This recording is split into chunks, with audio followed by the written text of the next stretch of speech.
एक कबूतर के पीछे एक बाज पड़ गया। कबूतर अपनी जान बचाने के लिए पूरी ताकत से उड़ रहा था। उड़ते उड़ते उसकी नजर एक दरवेश पर पड़ी। वो तुरंत दरवेश के पास पहुंचा और हांफते हुए बोला, ए दरवेश, मुझे बचा लीजिए, ये बाज मुझे खाना चाहता है।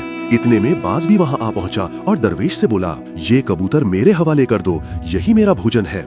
अगर मैं इसे नहीं खाऊंगा तो भूखा मर जाऊंगा। दरवेश कुछ देर तक गहरी सोच में डूबा रहा। फिर उसने चाकू उठाया, अपनी टांग से मांस का एक टुकड़ा काटा और बाज के सामने रखकर बोला, इस कबूतर के बदले ये मांस ले लो और इसे छोड़ दो। बाज बोला, अगर तुम 10 दिन तक रोजाना इसी तरह मुझे मांस का एक टुकड़ा दोगे तभी मैं इस कबूतर को छोड़ सकता हूँ। दरवेश ने बाज की शर्त मान ली। बाज मांस का टुकड़ा लेकर उड़ गया।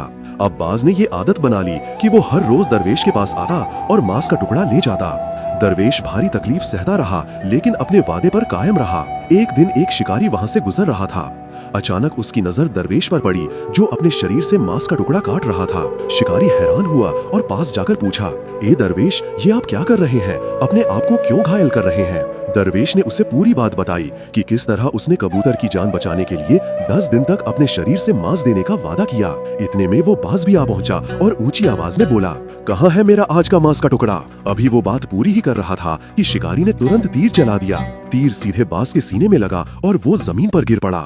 दरवेश ने हैरानी से शिकारी की ओर देखा और कहा, ये तुमने क्या किया? मैंने तो उससे वादा किया था। शिकारी मुस्कुराते हुए बोला, आप रहम कर रहे थे लेकिन वो आपकी नरमी का फायदा उठा रहा था। नर्म दिल बनो लेकिन इतने भी नहीं कि लोग आपको नोच नोच कर खा जाएं।